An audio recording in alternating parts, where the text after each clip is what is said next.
Lideramos el camino de la opinión pública y buscamos que la cultura del debate alcance consensos y soluciones a los problemas de nuestro país.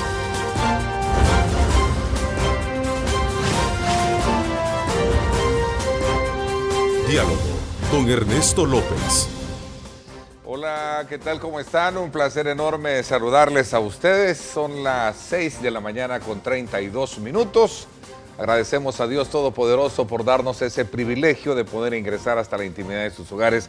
Gracias por estar en sintonía de nuestra señal. Son 3 canales a su servicio y por supuesto también la aplicación Megavisión Go, que está disponible para que usted pueda utilizarla a través de su teléfono inteligente y pueda tener nuestra programación de primera mano. Esta mañana queremos analizar los argumentos jurídicos y políticos encontrados en solicitudes de información pública en la que se observan aparentes contradicciones y que han llevado a un choque de posiciones entre la Sala de lo Constitucional y el Instituto de Acceso a la Información Pública. ¿Por qué es importante aclarar este punto? Serán parte de nuestros elementos argumentativos que vamos a tener precisamente para poder debatirlo con nuestros invitados. Nos acompañan acá en nuestros estudios la comisionada del Instituto de Acceso a la Información Pública, la licenciada Herminia Funes, a quien le doy la más cordial bienvenida. Gracias por acompañarnos, Herminia. ¿Qué tal? Buenos días, un placer estar acá con usted. Me acompaña también Ramón Villalta, director ejecutivo de Iniciativa Social para la Democracia. Ramón, como siempre, un placer enorme saludarte. Muchas gracias por la invitación, Ernesto. Roberto Cañas, también docente e investigador con nosotros acá. Roberto, también bienvenido. Gracias por invitarme, siempre es un gusto. Saludo a Herminia, a Ramón. Qué bueno que vamos a hablar hoy acerca de este tema tan importante del país que va a contribuir sin duda a la educación para la ciudadanía.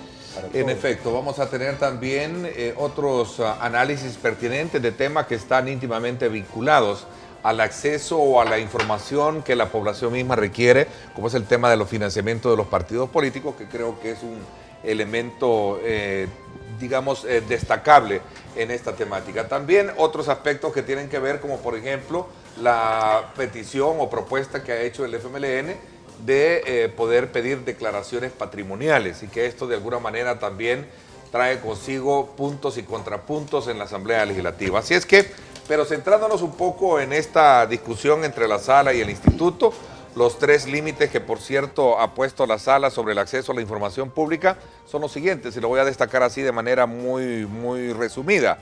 Aspectos superfluos relacionados a la actividad del funcionario o la institución. Otro elemento es cuando se solicite, dice, información que denote mala intención de obstaculizar el trabajo institucional, y el otro factor es aquella que haya sido generada por los titulares anteriores. En fin, esos son los 3 elementos por los cuales vamos a hacer el análisis pertinente en su primera introducción. Además, aprovecharemos conversar sobre otros temas, como lo decía, como la propuesta que hay en la Asamblea Legislativa por parte del FMLN, relacionada a la exigencia de una declaración patrimonial y a la reforma al tema del financiamiento de los partidos. Usted puede también participar, nos interesa interactuar con ustedes. Recuerden, está @diálogo21, @Neto López Radio. Son las 2 cuentas en Twitter que están disponibles para que usted interactúe con nosotros. Nos interesa conocer la opinión de ustedes, hágalo con el debido respeto y estos van a ser colocados en la parte inferior de la pantalla de su televisor. Así es que ahí tiene usted la mejor opción para poder participar también con nosotros. Herminia, quizás para ponernos un poco en el contexto, ¿qué tiene de fondo esta discusión, esta polémica entre el Instituto y la Sala especialmente?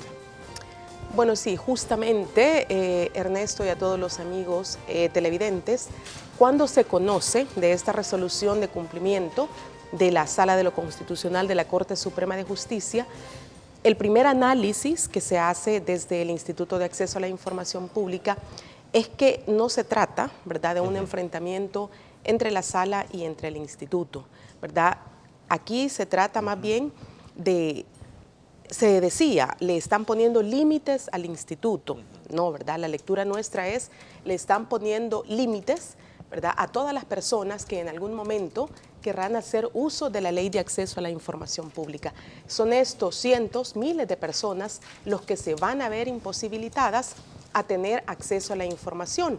Y por otra parte se decía, son barreras, ¿verdad?, que se le están poniendo al acceso a la información pública, cuando se decía se ha avanzado de manera significativa, de manera importante en este tema, y ahora nos encontramos con esta resolución de cumplimiento que a todas luces, ¿verdad?, para nosotros, representa un claro retroceso en el tema del derecho de acceso a la información pública. Por lo menos es la primera lectura que se hace desde el instituto, y sí, por supuesto, ¿verdad?, dejar planteado el tema de que se trata de límites, ¿verdad?, que estarían enfrentando las personas que deseen hacer uso de la ley de acceso. A ver, pero los ciudadanos nos vemos acuerpados no solo por la ley, sino por un instituto eminentemente fuerte que busca de alguna manera satisfacer la demanda que en su momento se coloca.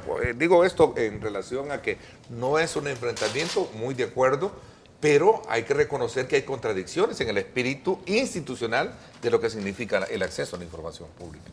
Totalmente, ¿verdad? Y el instituto, desde que inicia sus funciones, reconoce que no iba a ser fácil el que las instituciones dejaran de trabajar en la opacidad que lo habían hecho durante décadas. Era la costumbre en el país. Transparentar lo que hacen los funcionarios no es una tarea fácil. Y en el caso de la Corte Suprema de Justicia y en el tema puntual de la Sala de lo Constitucional, creo que todavía mucho más difícil, ¿verdad? El instituto ha establecido resoluciones en las que le ha ordenado que entregue determinada información, y hasta el día de hoy no ha habido cumplimiento. Entonces el instituto sí tiene claro, ¿verdad?, que esta resolución de cumplimiento ciertamente está representando, como han dicho algunos abogados constitucionalistas, una involución en el tema del derecho.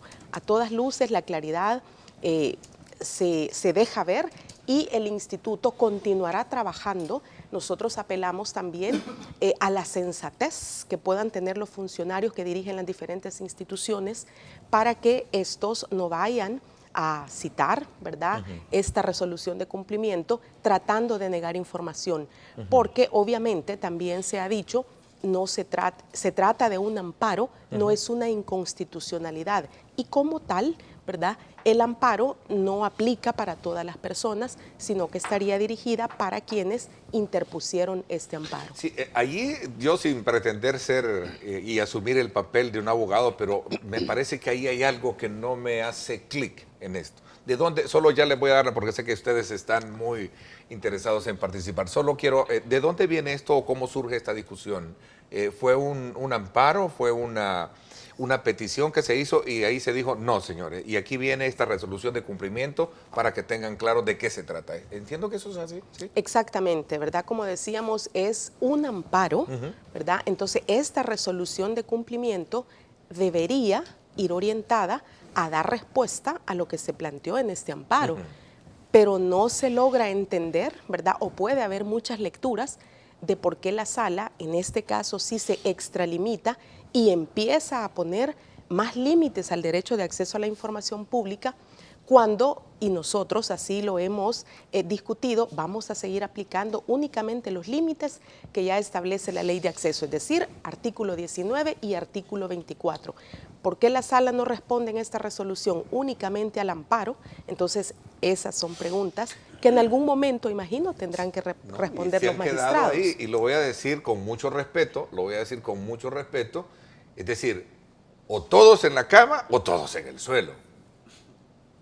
Sí, correcto. ¿Te dio risa, Ramón? No, es que... ¿Por qué te causa risa? Cuéntame. En buena medida, cuando a la sala se le ha comenzado a pedir información, ha reaccionado negando información y ha en algunas ocasiones argumentado que hay intereses que no son legítimos, que parecen ser intereses de tipo político, por ejemplo, cuando se le ha exigido la lista de las personas que participaron en una reunión que la sala tuvo con medios.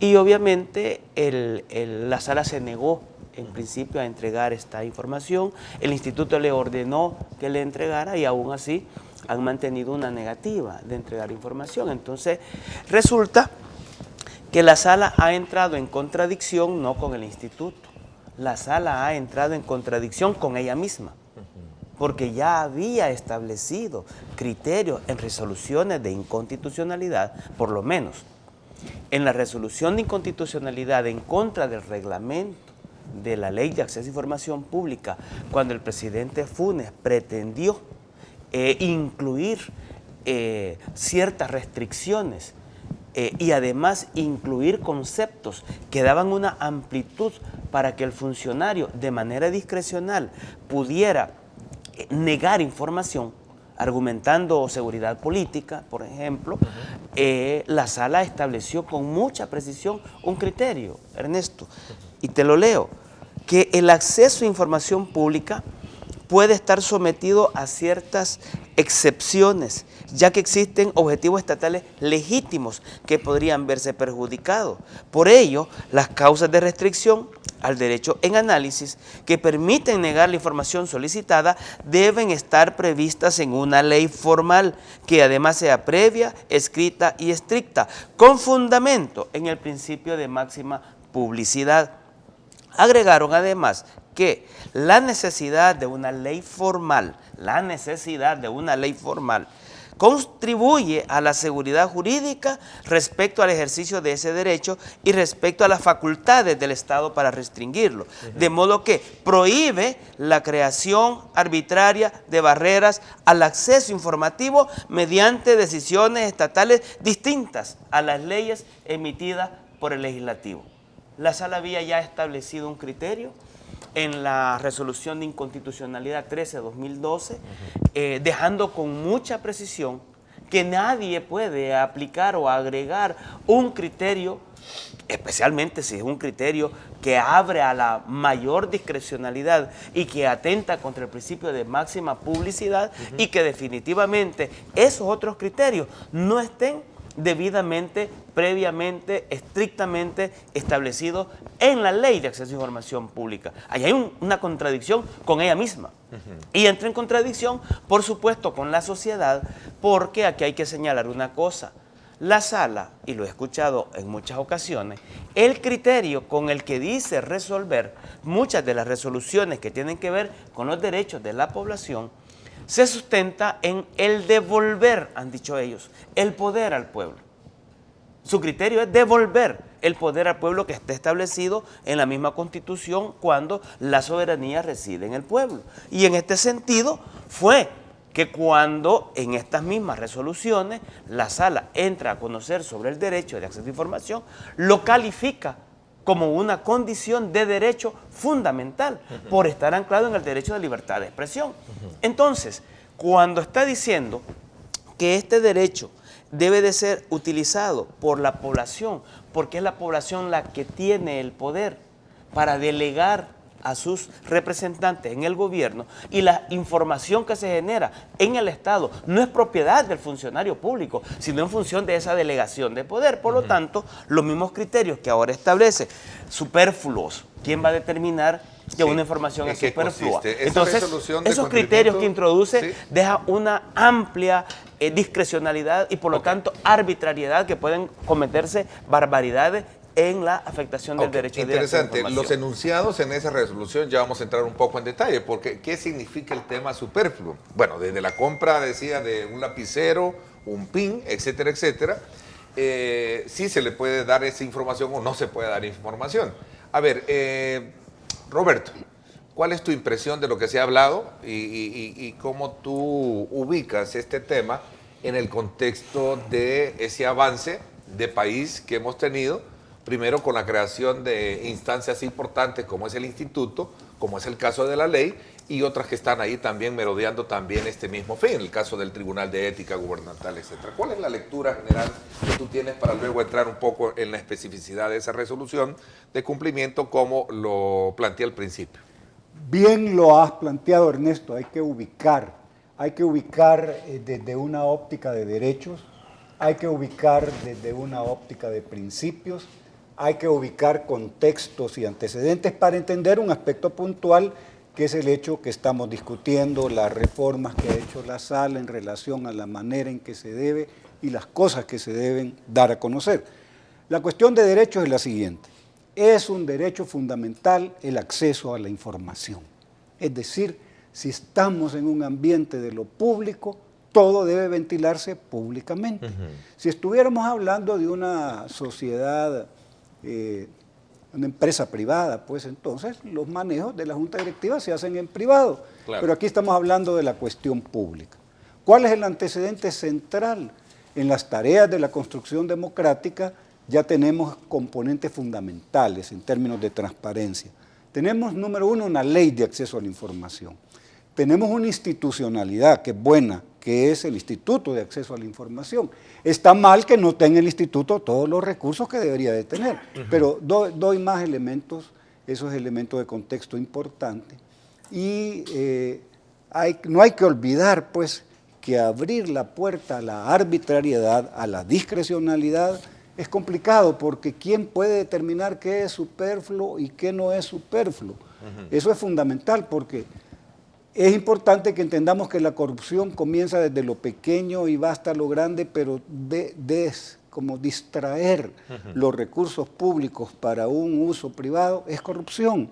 Es decir, si yo ocupo una computadora que es de propiedad pública y se la doy a mi hija para que lleve las clases en la universidad, es corrupción. Si yo soy funcionario público y le digo al motorista, mira, anda, tráeme a los hijos al colegio, y se gasta gasolina que es del gobierno, con un salario del motorista que es del gobierno, eso podría parecer superfluo, pero no es así, porque denota un comportamiento que va en contra del interés público. Así que estamos en presencia de una cuestión que es fundamental del país, desde el enfoque de derecho y desde cuestiones de principios fundamentales. Termino con esto, Ernesto.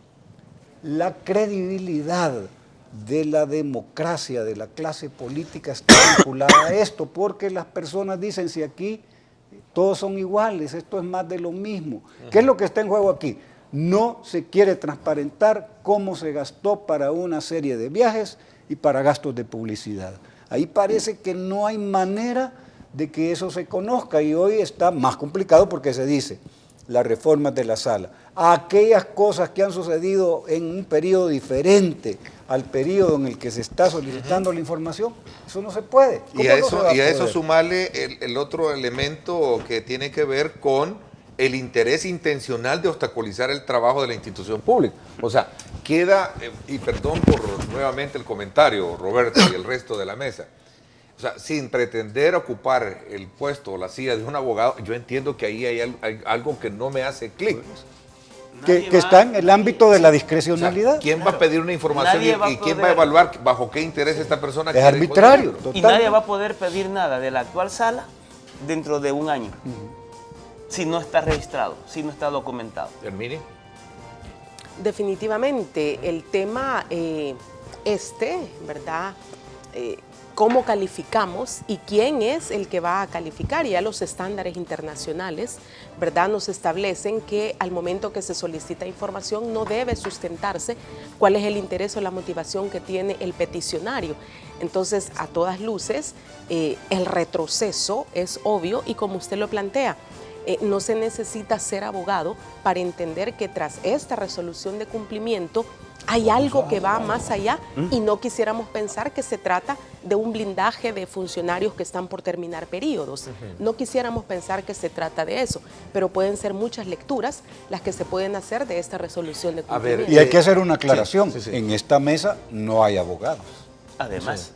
Sí, la verdad que sí, porque el derecho de acceso a información corriendo no es un asunto de abogados, es un eso. asunto del derecho de las personas en general para conocer cómo se administran los bienes, cómo se gestionan los bienes, los recursos del Estado. Ojo, y la ley dice, es para fortalecer la participación de la ciudadanía en el control de la gestión y de la función pública. Habla de las dos cosas, es decir, que nosotros a través del derecho de acceso a información podemos conocer cómo se administran los bienes del Estado, pero cómo se cumplen las funciones por parte de los funcionarios. Y los funcionarios deben de entender, Ramón, que el dinero que están administrando no es de ellos, y que tienen la obligación de dar cuentas, de rendir cuentas. Y ahí están los 4 pilares que sustentan esto. Primero, la transparencia. Todo debe estar en vitrina. Las cosas públicas, los viajes, los viáticos, los salarios, quiénes son los que están en la planilla, todo eso debe saberse. Pero no solo la transparencia, debe buscarse austeridad. Y aquí hay que educar para la ciudadanía. Claro, y el tema de educación me parece que es interesante, porque también hay que ser racional en el planteamiento. Tampoco hay que hacer una pachanga de todo esto. O sea, alguien pueda pedir información, ¿bajo qué intención? O sea, es que ahí está, no sé, perdóname un poco, pero, Por ahí eso, está pero un es poco que el estamos, elemento ¿cuál es el ambivalente telón de de fondo de ¿Sí? todo esto?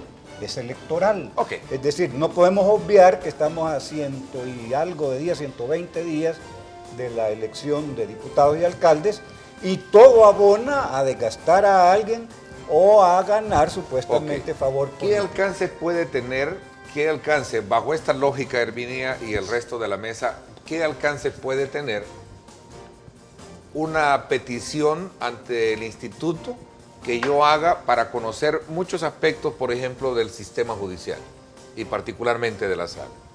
¿Qué alcance puede tener? Luego de esta resolución de cumplimiento. Así, luego de esta resolución de cumplimiento. Va a haber un amparo hacia ciertas, o sea, ya lo vamos a argumentaciones que plantea la resolución. Vamos a una pausa, gracias por estar con nosotros. Nos interesa conocer la opinión de ustedes. Escríbanos. @diálogo21, @Neto López Radio. Son las dos cuentas en Twitter disponibles para que usted interactúe con nosotros. Los buenos momentos se disfrutan mejor cuando se comparten con los mejores beneficios. Tarjeta de crédito. Sistema Fede Crédito presenta. Vámonos entonces hoy hasta el sector del Boulevard Constitución, gracias a Sistemas Fede Crédito. Estamos ahí precisamente con esta señal que nos indica que tenemos controles de tráfico, precisamente en el Boulevard Constitución y calle Sacamil.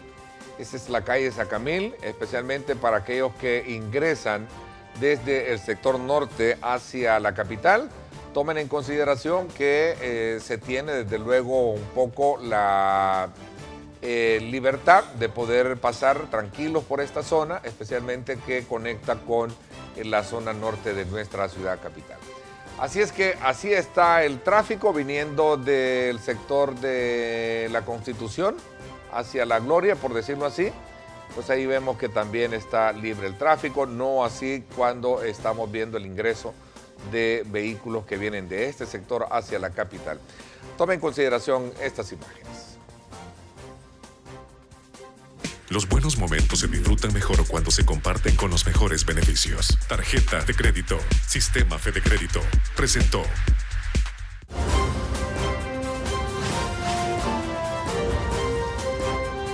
Diálogo con Ernesto López. Estás viendo Diálogo con Ernesto López.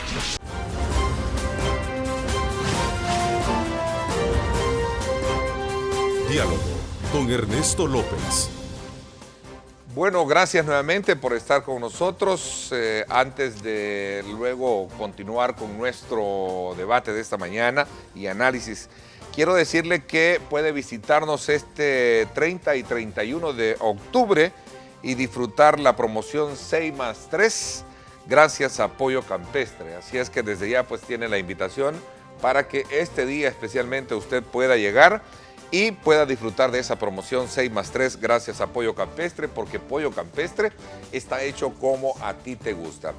Continuamos con el análisis sobre esta resolución de cumplimiento emitida por la Sala de lo Constitucional, que destaca tres aspectos fundamentales y que obviamente dejan un poco en el camino muchas dudas, sobre todo por las contradicciones que se entra con el mismo espíritu de la ley, que fue precisamente en ese marco de constitucionalidad que se ha creado.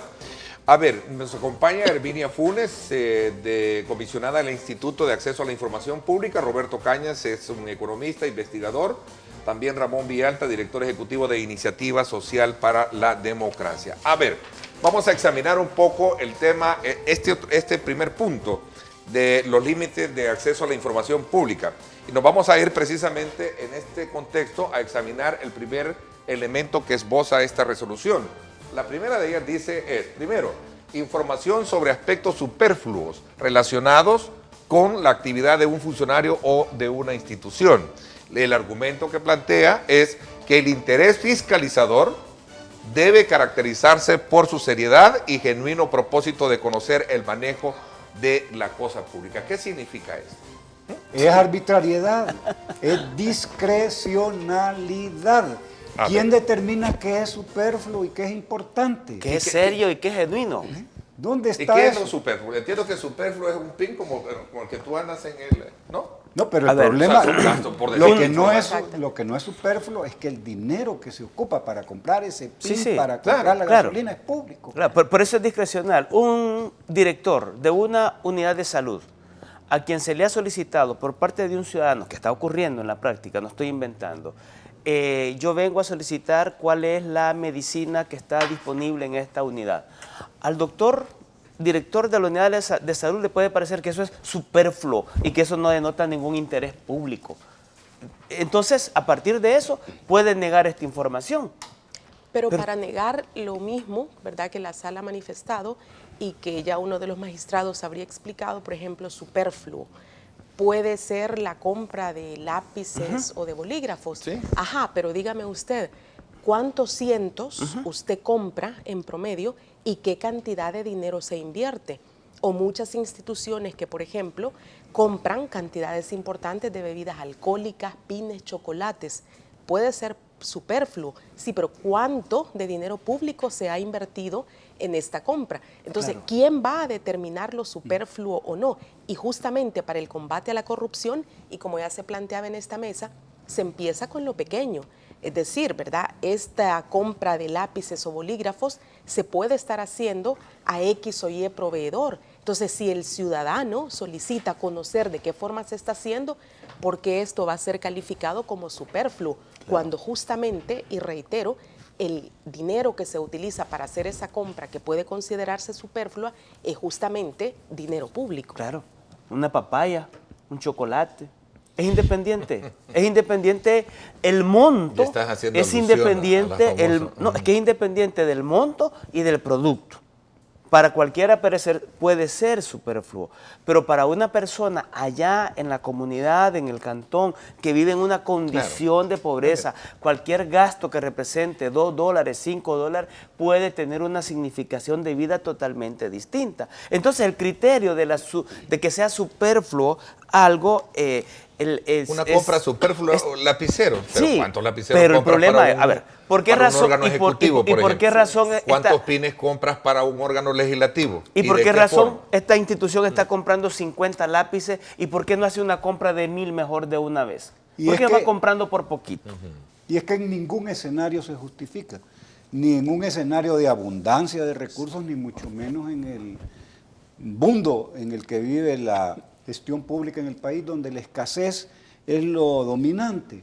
Entonces, un buen administrador es que tiene pocos recursos, muchas necesidades y tiene que ver cómo adecua esa limitada cantidad de recursos para satisfacer necesidades que son ilimitadas. Entonces, ¿a cuenta de qué? ¿Quién va a determinar qué es superfluo? Todo es importante porque se maneja, podría ser superfluo si yo lo ocupo con dinero mío. Entonces, no importa cómo lo gaste, pero cuando yo estoy administrando fondos públicos no se vale. Ese es el punto. ¿Qué es serio y qué no es serio? Todo es serio en la administración pública. A ver, yo no entendí de dónde viene, de dónde puede venir esta respuesta. ¿Alguien pidió que la sala en lo particular entregara alguna información sobre haciendo énfasis en este tipo de compras? En chocolates que aparecían en la lista de Aparecían, compras ¿no? del magistrado. Eso es lo que preguntaba Sí. Herminia. Sí, o sea, ¿hay algo en Sí. específico que dijeron, no, esto porque es superfluo? Sí, pidieron lista de las compras y aparecían unos chocolates. Entonces, obviamente las redes sociales se utilizan a veces de mala manera y este tipo de cosas no se administra de forma apropiada, pero sin embargo es una información que debe de darse a conocer. Si tú estás comprando cosas de carácter personal con dinero público, aun cuando sea la menor de cantidad, chocolate en chocolate, tenés que hacerlo público. Así es, Simple. o sea, el símil de problema, chocolate en chocolate. Sí, claro, el problema es, Quedas para endulzado. mí, no solo los criterios, es que el problema de fondo, Ernesto, es que la sala dice, no se le puede atribuir carácter público, número uno, no se le puede atribuir carácter público. Por ende, no se incluye dentro del ámbito de protección del instituto. O sea que le está queriendo quitar las atribuciones del instituto. Ya el presidente Funes en su momento le quiso quitar atribuciones al instituto y no lo pudo. Y la sala, mediante este mecanismo, quiere quitarle una atribución porque el instituto es la única entidad que tiene la capacidad y la facultad para determinar la reserva de una información o declarar qué información debe de ser entregada y qué no puede ser entregada. No hay otro ente más allá que el instituto. Y no puede venir la sala ahora con esto a decir que esa información queda fuera del ámbito de protección. Mira, y lo último, y lo último que agrega es no debiendo ser atendida por la institución receptora. O sea, tres cosas. Sí. Ahí, mira, sin pretender también, y me corresponde colocarme en el plano también del papel, asumiendo el papel del ausente. Pero, vaya, cualquiera puede decir, sí, de chocolate en chocolate se puede quedar cualquier funcionario endulzado. Pero, o sea, siento que también bajo qué lógica y bajo qué interés nacional existe esa dimensión de querer conocer cuánto se gastó en un chocolate, por ejemplo. Porque son bienes públicos y se financian con dinero de todos. Ahí está el problema. Porque a mí que me importa que a alguien le guste los chocolates o un tipo de café, eso es gusto de cualquiera y podemos tener malos ratos y no malos gustos. Ese no es el problema. El problema es cuando utiliza fondos públicos. Ahí está la dificultad. Y yo creo que tampoco alcanza a decir que no está de acuerdo uno. Sí, este programa ayuda, como otros programas, a tener claridad de cómo está gestándose la actividad pública, pero también hay que activar. Sí, está bien decir, no, yo no estoy de acuerdo en la sala, porque este es un retroceso. Muy bien, ¿y qué vas a hacer? Pero ¿será que también bajo cierto espíritu interpretativo, facultativo que tiene la sala, le está diciendo, mire, hay cosas más importantes por las cuales debemos de estar pensando? A ver, Ernesto, pero yo o sea, creo que... estoy asumiendo el papel del ausente, perdón, no me vayan a linchar. ¿Quién determina qué es lo importante? Sí, o sea, entendería que también bajo ese criterio facultativo que tiene la sala, de interpretar constitucionalmente las cosas, decir, mire, hay cosas más importantes. A ver, Herminia, perdón, y el resto. Pero justamente, ¿verdad? El tema es que cuando el funcionario se ve expuesto y se llega y se le solicita información, entonces se siente acosado, ¿verdad? Siente que la ciudadanía, ¿por qué tiene que estar pidiendo esa información? ¿Para qué le va a servir esa información? Y yo creo que tenemos ejemplos claros en el ámbito internacional y también a nivel local. Por ejemplo, en México, durante la administración del expresidente Fox, si no me equivoco, hubo una petición de información por unas toallas que habría comprado la primera dama de ese entonces. Entonces, eso puede ser considerado como superfluo. O sea, ¿por qué la población, habiendo temas más importantes como el tema de seguridad, de educación, etcétera, pide este tipo de información? Sí, porque las toallas habrían sido compradas a precios sumamente elevados y ese dinero público no le pertenece a los que estaban en la Casa Blanca, Rosada, no sé cómo es la Casa de México. Entonces, compra de toallas, ¿verdad? Entonces, puede ser, sí, pero fueron miles de dólares, entiendo que habrían sido compradas en la India. En El Salvador tenemos ya casos en los que el funcionario público no puede estar comprando chocolate, bebidas de su predilección. Pines de oros. Ocupemos nuestro salario, pero si hacemos ese tipo de compras, nos vamos a exponer entonces a que la ciudadanía acuda y pida información. Y ojo, ¿verdad? Porque decíamos, ya hay estándares internacionales que nos hablan de que no se debe estar sustentando para qué quiero yo esa información. Por ejemplo, el tema mismo de los acuerdos de paz. Después de tantos años de firmada la paz, ¿para qué me va a servir a mí conocer y ver el documento? Bueno, a la persona que lo estaba solicitando y que finalmente lo encontró, sí le significaba algo, le era importante. O como la madre que andaba buscando el nombre del medicamento que se aplicaba a los recién nacidos en determinado hospital. Para muchos pudiera ser esto superfluo, pero para ella tenía, ¿verdad?, una importancia. Entonces yo creo que mucho ojo, porque los funcionarios públicos, cuando nos piden información que creemos, ¿verdad?, que nos puede poner en aprietos, podemos empezar justamente a calificar o que es superflua, ¿verdad?, o que hay complot contra ellos, contra las instituciones, y podemos empezar a crear una serie de escenarios que pueden estar justamente alejados de la realidad y que más bien estaría respondiendo a ese tipo de intereses de que nos mantengamos en la opacidad, y eso de estar expuesto en vitrina, creo yo que a muchos funcionarios no les hace gracia. A ver, hay una declaración que hace nuestro buen amigo Enrique Anaya, él es un abogado constitucionalista, y dice lo siguiente, que siempre pone de primera mano lo que sería el término de superfluo en una declaración que emitiera el periódico La Prensa Gráfica el fin de semana. ¿Quién va a decidir lo que es superfluo o no? Cualquier funcionario puede alegar que está demasiado ocupado en cosas importantes para atender solicitudes. Esta es una solicitud de información que, de acuerdo a la información superflua, según la sala, consideró que es información superflua el uso del mobiliario y equipo que normalmente está asignado a cada individuo o unidad organizativa para desempeñar su función. Sí, vaya, ahí entramos. Si de repente a mí Una se me papelera, antoja, por ejemplo, se me la antoja compra que de yo papelera. quiero un escritorio de madera y que tengo que buscar un color que vaya con mi personalidad porque me fascina tal color, o porque las cortinas ya no me gustaron porque hoy en la época lo que está de moda es el color peach, o lo que sea de ese tipo de nimiedades.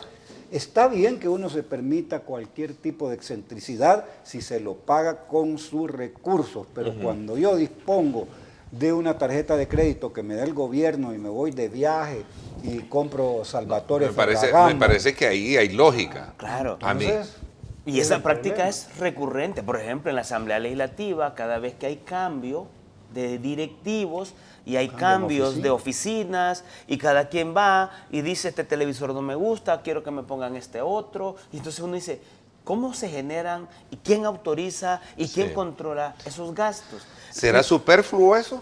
Pues esa es la gran pregunta. O sea, si realmente será superfluo. A ver, vamos a ver. Dejando un poco la nube, dejando en la nube un poco ese término, entendería que lo que están pidiendo algunos abogados constitucionalistas es que revierta un poco. De hecho, creo que FUSADES y otro grupo de organizaciones han solicitado, ¿sí?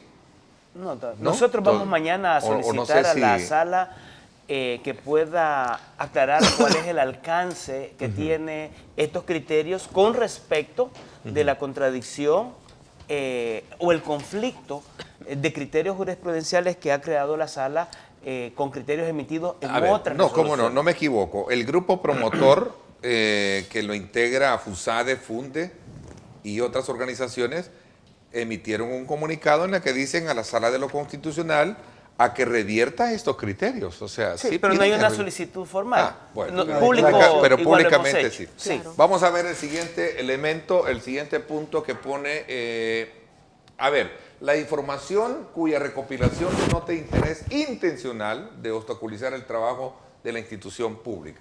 A ver, dice que bajo este argumento la sala, en su resolución, que el artículo 10 de la Ley de Acceso a la Información Pública, con la cual trabaja el instituto, no obliga a las entidades a presentar la información en una orden específica, sistematizada o procesada. A ver, Herminia. ¿No los obliga? Exactamente, ¿verdad? El instituto, pero por ejemplo, como parte del trabajo de la administración pública, yo funcionario, estoy obligado a documentar, a sistematizar lo que estoy haciendo. Porque hoy por hoy usted puede llegar y pedir información y como el artículo 10, ¿verdad? No dice tácitamente esta debe ser en este y el otro formato, pero el instituto ya tiene lineamientos en los que, por ejemplo, se dice, bueno, la información que se ponga a disposición de las personas, esta información pública oficiosa, debe estar en formato seleccionable. ¿Qué quiere decir esto? Que usted puede entrar a cualquier portal de transparencia y bajar la información y trabajarla y procesarla. Ya no debe encontrarse con una fotografía, con un PDF que no le permita reutilizar o trabajar esta información. Y ojo, ¿verdad? Porque con esta resolución y con esto de manera puntual que usted está diciendo, también se pudiera estar afectando el derecho de las personas con algún tipo de discapacidad, en este caso puntual de los ciegos. ¿Por qué? La información que usted pone en formato seleccionable, cuando un ciego entra a una página, tiene la posibilidad de utilizar una herramienta que le permite traducir la letra, ¿verdad?, a un sistema de audio. Entonces, si usted se apega a la literalidad de lo que se está planteando en esta resolución de cumplimiento, entonces la afectación pudiera ser a otros sectores. Entonces creo yo que se debe ser sumamente responsable, ¿verdad? Cuando nosotros queremos señalar que la ley de acceso dice, sí, pero la ley de acceso también nos habla de la máxima publicidad. Es decir, toda la información que se genera en las instituciones debe ser pública, toda, salvo excepciones muy contadas. Pero reitero, en el caso el instituto ha emitido muchas resoluciones finales en las que ordena a la Corte Suprema que entregue información y hasta ahora no ha habido cumplimiento. La sala, la Corte, la sala es abierta a ese escrutinio o son los obstáculos concretamente de lo que estamos señalando que se encuentran a la hora de pedir información en la experiencia que ha tenido el instituto y cuando conoce en apelación, denegación de información, no es la primera vez que se enfrenta. Por supuesto. ¿Qué es lo que se argumenta ante el instituto? La reserva. O sea, toda la información es reservada o es información de tipo jurisdiccional y por lo tanto debe pedirse en otros lugares, cuando ciertamente no todo es así. Ahora, hay que decirlo, el instituto en muchos casos también ha dado la razón y ha ratificado lo resuelto por el oficial de información, pero no han sido la mayoría de los casos. Y hoy por hoy, ¿verdad? Estamos con una serie de peticiones de información y que estamos esperando, por ejemplo, exámenes patrimoniales a muchos exfuncionarios públicos y estamos esperando el cumplimiento por parte de la Corte. Entonces yo creo que se debe ser muy coherente, ¿verdad?, con lo que los funcionarios públicos decimos y hacemos.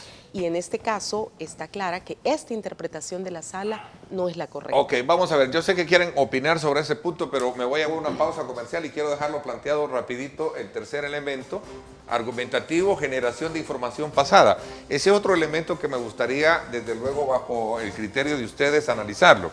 Dice la sala, imposibilidad material de crear bases de datos o informes sobre hechos de cuya ocurrencia, dice, no puede darse fe materialmente y que el funcionario que lo haga podría enfrentar consecuencias penales. ¿Qué significa eso? Vamos a una pausa comercial, gracias por estar con nosotros, regresamos con este análisis y también vamos a aprovechar a hacer un análisis pertinente sobre el tema del acuerdo de partidos políticos para reformar la ley de partidos y poder establecer también información que tiene que estar relacionada con aquellos que financian las campañas de los partidos políticos. Vamos a hablar también en ese contexto este tema para que usted también tenga un panorama mejor de en qué consiste el avance que tiene o no el país en toda la institucionalidad en materia de transparencia y acceso a la información pública. Vamos a la pausa, no hay cambio.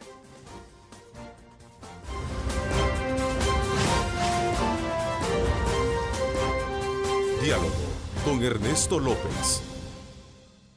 Estás viendo Diálogo con Ernesto López.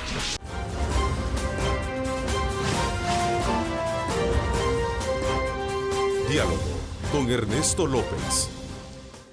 Bueno, creo que dejé material para poder ir cerrando y coronando un poco este análisis que estamos haciendo y luego entrar a hablar precisamente sobre esa decisión también de reforma a la ley de partidos que establece ciertos parámetros que a algunos no les gusta mucho cómo quedó estipulado el término o, digamos, el indicador de donación o de aporte que puede tener para financiar. Pero a ver, este último punto que planteaba, generación de información pasada, dice, imposibilidad material de crear bases de datos o informes sobre hechos de cuya ocurrencia no puede darse fe materialmente. Sí. A ver, ¿en qué consiste esto?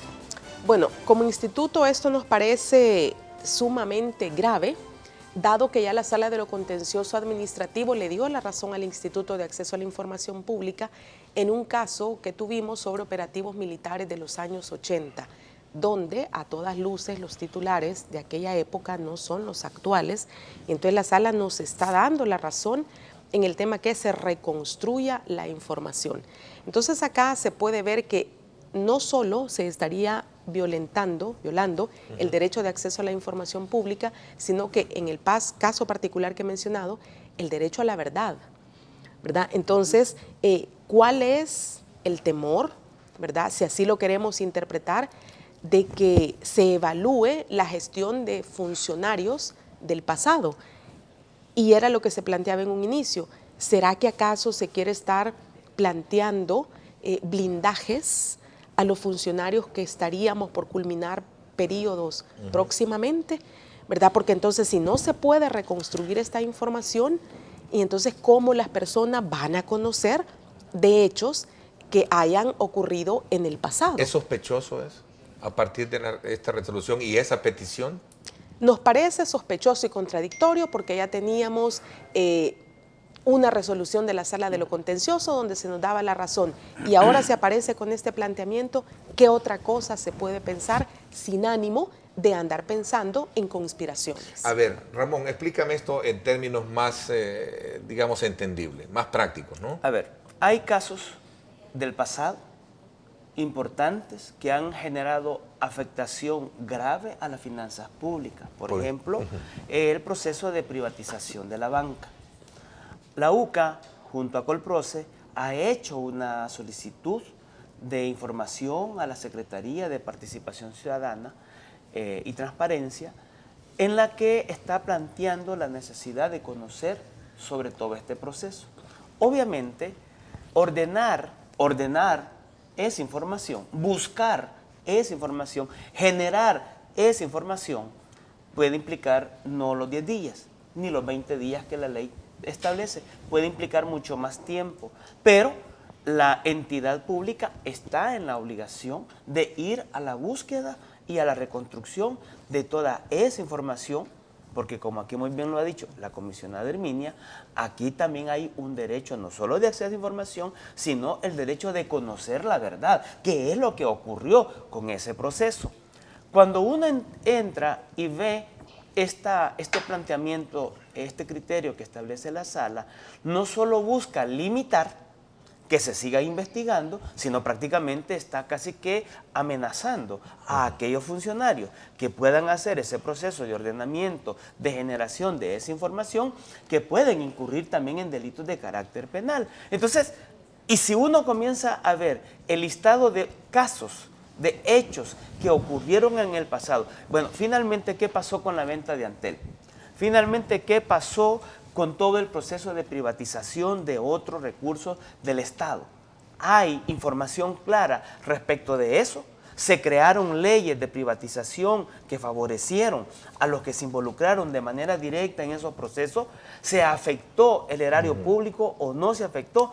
Esos son elementos que están allí presentes en este caso, y que con este criterio prácticamente casos del pasado no pueden ser reconstruidos, y a futuro casos que quieran investigarse sobre hechos actuales que no se dejaron constancia no podrán ser reconstruidos. Entonces, sí nos parece que esta es una situación grave porque tiene que ver con hechos que han ocurrido ya en la historia de nuestro país, que le han generado una afectación grave a la población, al Estado mismo, y que al establecer este criterio totalmente limita que cualquier persona que quiera investigar sobre hechos del pasado, conocer sobre hechos del pasado, prácticamente se está viendo en la imposibilidad de solicitar información en torno a este tipo de casos. ¿No será que también bajo este ensayo o esta realidad que estamos abordando, Roberto, tú mencionas que aquí hay todo un carácter político electoral también?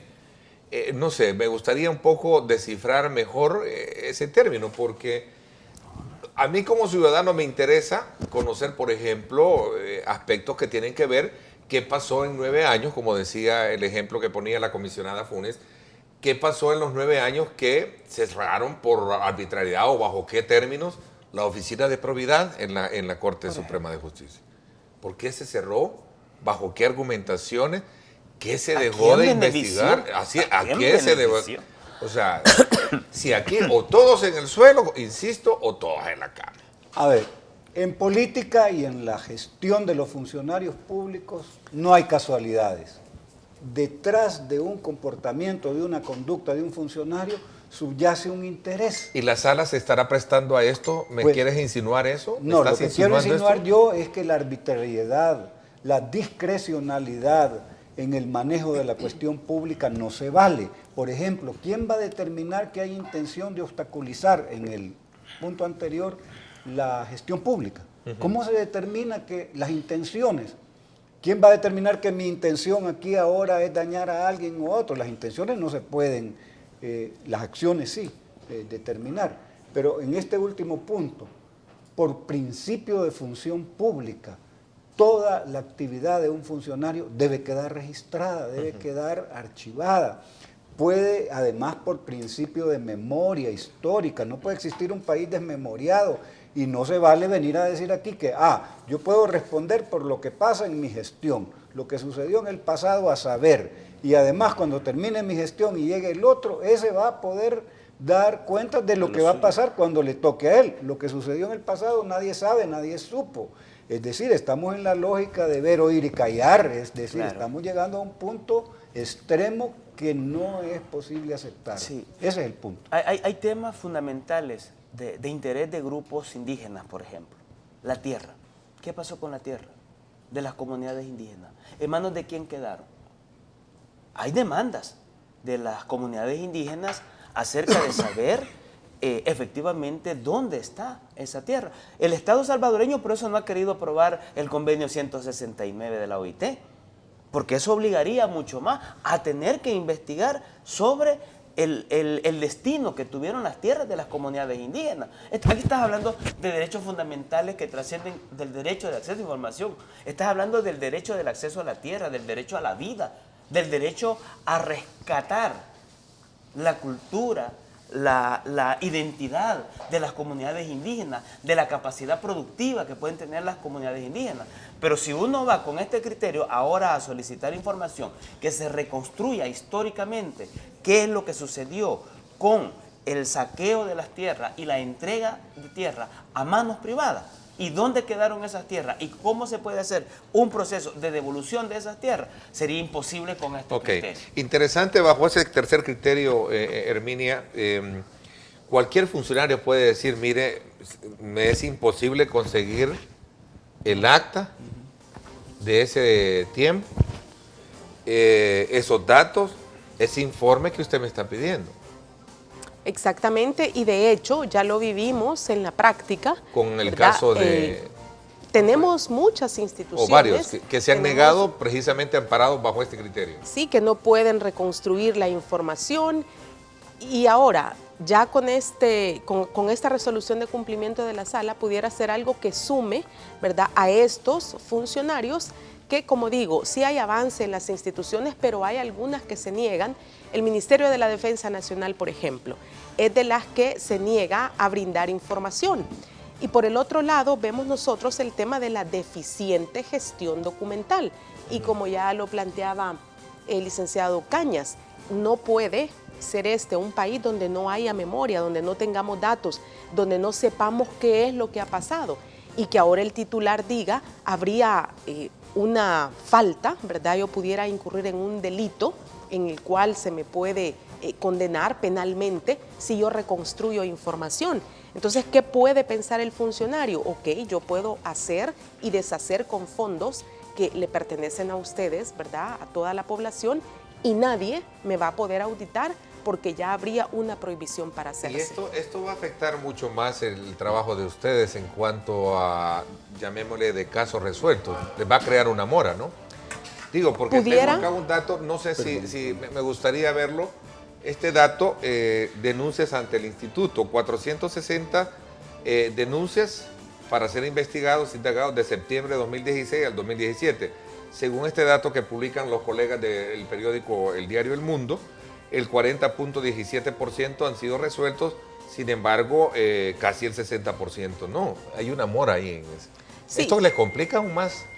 Pudiera ser porque entonces el instituto, ante la negativa de instituciones a entregar información, obviamente crecerá el número de apelaciones ante el instituto y obviamente nosotros vamos a tener, ¿verdad?, que estar resolviendo, porque estamos seguros, ¿verdad?, hoy por hoy como instituto, que los límites, ¿verdad?, ya están establecidos en la ley, y estos son únicamente los que establecen el artículo 19 y el artículo 24, y sería sobre esa base que el instituto estaría trabajando. Sin embargo, ¿verdad?, ¿qué va a pasar con aquellos funcionarios que no son muy dados a entregar información y que ahora, además de los argumentos que ellos ya planteaban, ¿verdad?, que muchos no eran apegados a la ley, pueden utilizar este otro tipo de argumentación? Aunque, como se ha dicho también acá, esta resolución de cumplimiento de la sala obedece a un amparo, no tiene nada que ver con una inconstitucionalidad. Entonces, al final también son elementos que el instituto tendrá que utilizar a efecto de continuar resolviendo. A ver, les voy a dar 10 segundos porque quiero cerrar este tema. ¿Hay esperanzas que cuál podría ser la postura siguiente a partir de esta crítica, esta insatisfacción, este señalamiento de parte de instituciones como las que ya hemos mencionado contra esta decisión, contra esta resolución de cumplimiento de la sala? 10 segundos, Roberto. ¿Tú crees que la sala revierta esto? O sea, la cuestión es de educación para la ciudadanía, de movilización de las personas y no quedarse con las manos cruzadas ante todo lo que está pasando. Porque todo esto va a quedar igual o peor si no hay una participación activa de la población. Pero en el caso específico, te pedía del caso específico del tema que estamos hablando. ¿Tú crees que revierta la sala esto? En el inmediato plazo es muy complicado. Ok, a ver. Hay criterios establecidos en resoluciones de inconstitucionalidad. La 13/2012. El derecho de acceso a la información pública es la facultad de solicitar o requerir información bajo control o en poder del Estado, con el deber correlativo de de garantizar su entrega oportuna o fundamentar la imposibilidad de acceso con base a una causa prevista en la ley. El instituto no tiene más que remitirse a la ley, determinar si la causa por la que se está denegando una información está prevista en la ley o no. Si no está prevista, tiene un criterio ya. ¿Tienes esperanza entonces de que lo revierta? No, es que independientemente de si lo revierte o no, lo que digo es, el instituto tiene una responsabilidad de ley y el criterio en una resolución de inconstitucionalidad dice claramente, causa prevista en la ley. Herminia, La soberbia, ¿lo revierte? Yo creo que la soberbia de muchos funcionarios públicos lamentablemente no le abonan al país. No creo que se revierta la decisión, pero al final como instituto la lectura que hemos hecho es, no afecta, ¿verdad?, en el entendido, y como lo planteó Ramón, vamos a seguir aplicando lo que dice la ley y estos criterios no entran en los límites que ya establece la ley. ¿Es soberbia de los magistrados de la sala? Pudiera ser. Ok, bueno, vamos a la pausa. Cuando regresemos, vamos a hablar precisamente sobre la reforma en el tema de financiamiento de partidos políticos, que es otro derecho de información que la ciudadanía tiene por muchas razones, por el papel que ejercen, ¿verdad?, de gobernabilidad, por un lado, y por otro lado también que recibe plata de, ¿cómo se le llama? La reserva, ¿cómo se le llama? La deuda política. Gracias. Vamos a la pausa.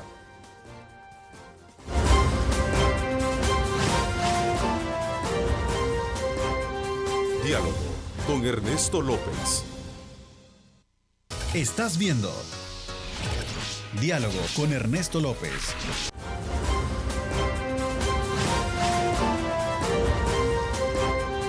Diálogo con Ernesto López. A ver, gracias nuevamente por estar con nosotros. Me quedé todavía con un punto para coronar, me decías el tema anterior, antes de entrar al tema de financiamiento de partidos. Yo he llamado a esto algo así como, no sé si ignorancia jurídica o dolo. La verdad, cuando se busca establecer un criterio ahora de que no se podrá entregar información que no esté dentro de lo que está establecido en el artículo 10 y calificado como información oficiosa. Eso significa de que si yo agarro las 24 ítems que está establecido, solo de eso puedo conocer. La ley establece que la información pública es toda la que se genera y está en poder del Estado. Esté dentro de esos artículos, dentro del artículo 10 y siguiente o no. Es decir, solo me pueden negar aquella que se califica como reserva de acuerdo con causas previstas en la ley o aquella que es declarada confidencial por razones de que son datos personales y tal. Pero no pueden, y por eso digo ignorancia jurídica o dolo, porque el estándar y la ley claramente regula dos cosas: la información proactiva, que es la información que por ley están obligadas las instituciones públicas a publicar y a dar a conocer. Y la información reactiva, que es aquella que se regula a través del procedimiento de solicitud de información de un ciudadano cuando éste tiene cualquier interés sin que tenga que justificarlo ante la entidad pública. Por lo tanto, si la ley te regula ambos aspectos, ¿por qué mediante un criterio de este tipo se quiere venir a limitar que ahora la información pública solo es la que se califica como oficiosa? Bueno, vámonos ahora entonces a examinar lo que significa los tres aspectos o los aspectos que llevaron a lograr un acuerdo de reforma a la ley de partidos. Establecer ciertos parámetros de aporte parece que de alguna manera no satisface por completo, Roberto. No, vaya, ahí hay una relación entre el dinero privado y el financiamiento de partidos y de campañas electorales. $1.500 es el monto a partir del cual las donaciones a partidos deben ser reveladas por las identidades de quienes las hacen, 1.500. Y 5.000 para, en este caso, las empresas. Vaya, ahí hay varias cosas. En términos generales, la relación entre dinero privado y financiamiento de partidos y campañas electorales es tóxica para la democracia. ¿Por qué es mala? Porque aquel que financia partidos o candidatos lo hace con la intención que después amor con amor se paga. Claro. Afecto quiere afecto. Yo financio a un candidato para una campaña y yo esperaría que él cuando gane pues me pueda ayudar a que mis negocios caminen de la mejor manera posible. Eso número uno. Pero hay tres cosas claves en términos de financiamiento privado de candidatos o de partidos. Uno, ¿qué cantidad de dinero se da? Ahí han establecido algunos montos. Segundo, ¿quién lo dio? Tercero, ¿para qué se ocupó? En otros países los entes contralores tienen la obligación de fiscalizar y el mismo Tribunal Supremo Electoral debería de tener una oficina completa dedicada a eso, porque no solamente se trata de ver quién dio y cuánto dio, sino que para qué se ocupó, porque ahí está el detalle. Es decir, yo teniendo una masa de dinero que no puedo establecer de dónde salió, la puedo ocupar para cualquier cosa también. Entonces esto da lugar a mucha discrecionalidad también. En otros países, por ejemplo, hay franjas para las campañas electorales y su publicidad la da el gobierno y no puede nadie disponer de más dinero para financiar más campañas. Entonces esto da lugar también a usar el dinero para buscar, comprar votos, comprar voluntades. Entonces es muy delicada la relación entre dinero privado y financiamiento de candidatos y de partidos. Bueno, sí, yo creo de que aquí hay un tema que ha sido crucial en la prevención de la corrupción. Y por los límites. Y ha sido precisamente el financiamiento a partidos Sí, políticos. pero por los límites, tú Sí, ves que sí. Primero porque no había ningún límite. Segundo, cuando luego se estableció un límite, era un límite extremadamente, era casi de $1 millón. Claro. El siguiente límite que establecen. El punto clave en esto es que se requiere de conocer el origen de quién financia las campañas y a los partidos políticos, tanto en campañas políticas como en el funcionamiento ordinario. Y esto es clave por lo que ya Roberto ha señalado, es que mediante este mecanismo se puede tener una forma de controlar el aparato político y esto puede implicar poner funcionarios públicos. Digo, yo tengo el derecho de poner un magistrado en la Corte Suprema de Justicia. Yo necesito poner a un magistrado en la Corte de Cuentas. Luego puede decir, yo tengo el derecho de que me garantices las facilidades para meter la mercadería por las aduanas. Yo necesito que me garantices que el director de impuestos internos me atienda para que me resuelva el problema de los impuestos que yo tengo. Es decir, pueden haber una variedad de elementos y de elementos que en organismos internacionales como la OEA y otros han sido identificados como factores clave en la corrupción. Entonces, obviamente, la misma CICIG en Guatemala ha señalado claramente que el problema de corrupción en Guatemala ha estado directamente vinculado con el financiamiento de los partidos políticos. O sea, lo ha dicho muy claramente. Entonces, creemos nosotros que aquí el criterio que se había establecido o el lineamiento que se había establecido era orientado a poder hacer público todos aquellos financistas de los partidos políticos. Y esto significa que no tenés que establecer ningún monto específico a partir del cual tenés que dar a conocer. Porque aquí es fácil. Bueno, yo voy a donar entonces 100,000 y lo que voy a buscar es conseguirme unos 80 nombres de personas que tengan o no la capacidad de donar $1,500, comenzarán y lo podrán entregar. Eso no es nada complicado. El hormigueo, la manera de entregar un dinero, ahora se va a buscar de esta forma y entonces yo no voy a entregar 1,500, sino que voy a entregar 1,499. Claro. Y a partir de allí yo ya no tengo la obligación de dar a conocer. $4,000, por ejemplo. Sí, o 4,999 y a partir de allí ya no tengo que dar a conocer el nombre de la empresa. Entonces, nos parece que estos criterios no son muy propios ni garantizan la transparencia. Herminia, a ver, ¿qué opinión hay al respecto? Sí. Sobre el tema de los donantes de los partidos políticos, el instituto ya ha emitido resoluciones en las que ha establecido que los nombres son públicos, deben darse a conocer. Hoy por hoy estamos a la espera que el Ministerio de Hacienda cumpla, ¿verdad?, con la resolución en la que el instituto le ordenaba se entregar el nombre de donantes a raíz de una petición de información que hubo. Sin embargo, el caso se encuentra en la Sala de lo Contencioso Administrativo y entiendo que hubo una resolución por parte de la Sala de lo Constitucional en la que le pide a la Sala de lo Contencioso que se abstuviera, ¿verdad?, de conocer el caso. Entonces aquí viene la pregunta, ¿verdad? Por un lado, queremos que haya transparencia, pero por el otro, entre las salas, ¿verdad?, como que pasa algo, ¿verdad? Entonces es una situación difícil, el instituto ya ha sentado, ¿verdad?, lineamientos al respecto y consideramos que lo importante para transparentar lo que se hace en política es justamente el poder facilitar el nombre de quienes son los que están donando a los diferentes institutos políticos. A ver, el editorial del periódico La Prensa Gráfica, los colegas de La Prensa Gráfica, el viernes 27 colocaron o publicaron el siguiente titular y el siguiente editorial. La transparencia en el desempeño de los partidos es clave para que ganen credibilidad.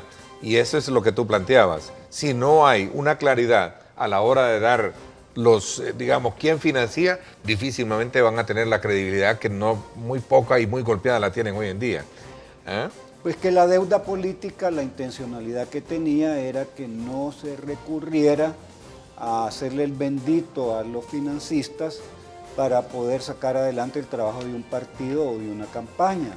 Es decir, por lo perverso que tiene el hecho de aceptar fondos privados para financiamiento de partidos o de campañas electorales. Entonces, en El Salvador no está resuelto y está ahí con criterios de poner montos que dan lugar a discrecionalidades y eso no ayuda. Es derecho fundamental de la población saber quién financia, pero no solamente eso, la cantidad es bueno saber, pero es bueno saber para qué se ocupó. Es decir, en otros reglamentos o leyes electorales hay una parte que se ocupa para formación política, porque verdaderamente es patético ver que se ocupa el dinero solamente para ganar una elección y cuando ves tú el talante de la formación política de los activistas, te das cuenta que hay una indigencia política muy grande, pues no pueden argumentar, no pueden sostener coherentemente una discusión porque no tienen formación. Entonces, ese dinero que dan los financistas, si se ocupase para formar políticamente a sus activistas y a sus militantes, tendría algún sentido. Pero es que no se sabe para qué se ocupó, ni hay un ente que fiscalice, ni en el Tribunal Supremo Electoral, ni en la Corte de Cuentas. Entonces eso está suelto. Mira, y lo importante es que bajo el análisis anterior del tema, también cabe destacar que este tema de dar a conocer los financistas de los partidos políticos viene de una expresión que también la misma sala emite, si ustedes recuerden. O sea, El tema llegó a conocimiento de la Sala de lo Constitucional, que estableció la obligación que los partidos dieran a conocer sus fuentes de financiamiento con nombre y apellido. Sí. Y les puso plazo a la reforma legal correspondiente. Entonces, yo creo que por eso de alguna manera hilvané ambos temas para que pudiésemos tener el análisis concreto. Te doy la palabra cuando regrese porque me voy a la pausa comercial. Gracias a usted por estar con nosotros. Gracias por estar participando.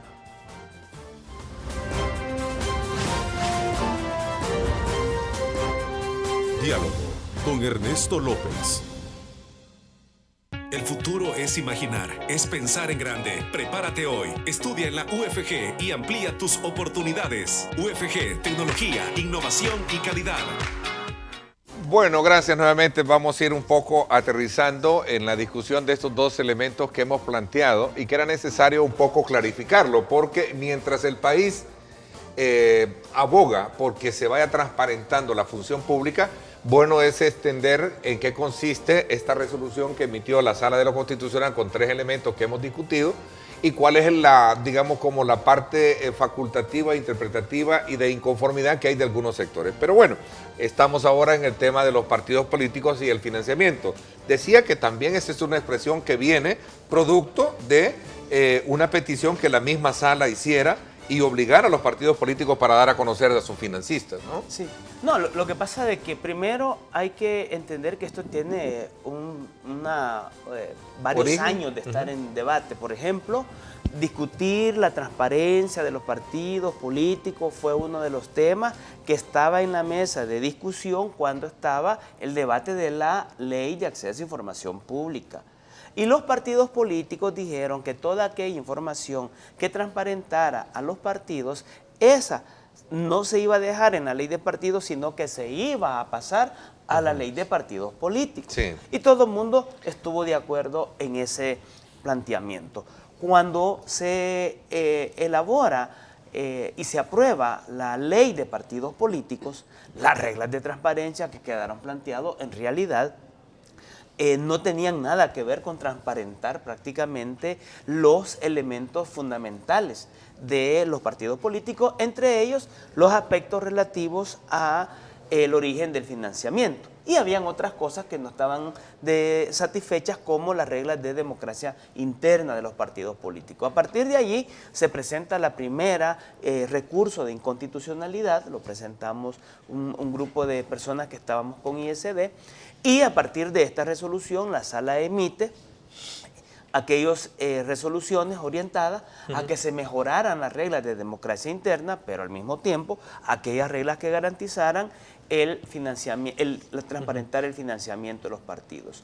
En el devenir del tiempo, la Asamblea ha venido estableciendo reglas que no han sido de satisfacción. Sí, o sea, la reforma en el tema de financiamiento no fue total. No, y fue en ese sentido ya vamos como por la tercera. Solo se establece la obligación de publicidad a partir de ciertos montos. Constituye un avance en la línea de transparentar el origen de los fondos. Pero no es suficiente. Pero no es suficiente. Así es. Entonces ya con esta es como la tercera o cuarta resolución que emite la Sala en seguimiento al cumplimiento de la resolución. Ya no ha tenido necesidad de recurrirse a presentar otras inconstitucionalidades, sino más bien la Sala de oficio le ha dado seguimiento al cumplimiento de sentencia. Y en ese sentido nos encontramos todavía en una situación en la que, bueno, los partidos tienen hasta el 1 de noviembre para establecer una regla que sea a satisfacción con los criterios y los cánones internacionales respecto de transparentar el origen del financiamiento. El tema de la contabilidad. Ahora falta que ver si efectivamente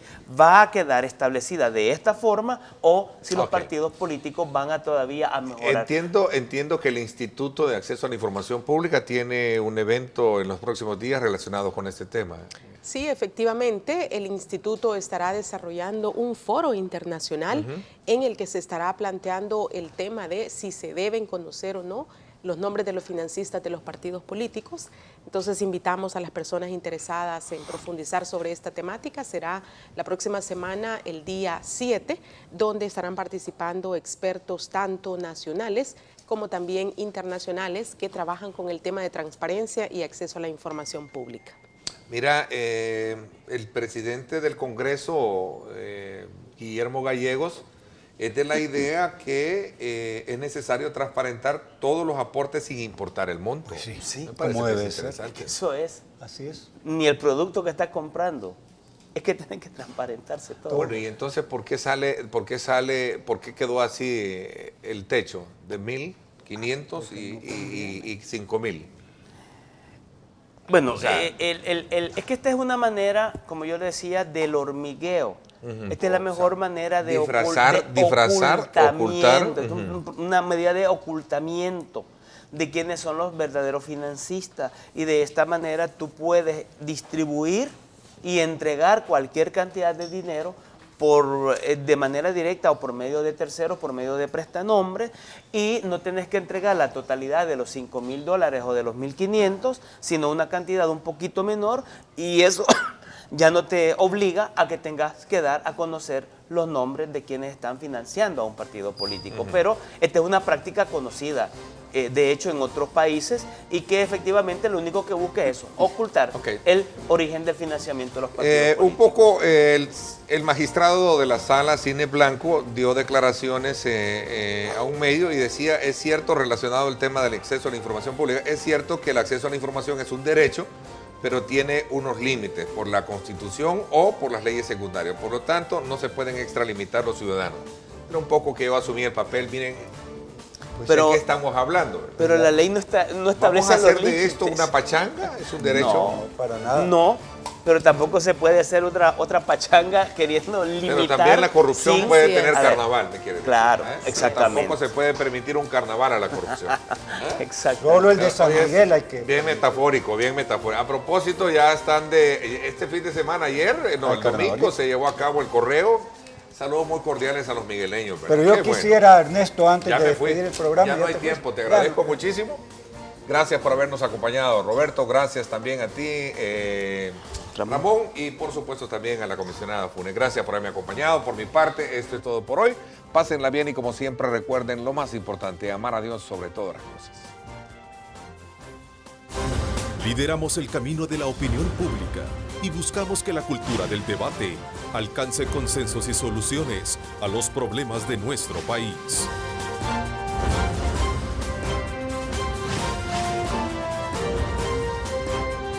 Diálogo con Ernesto López.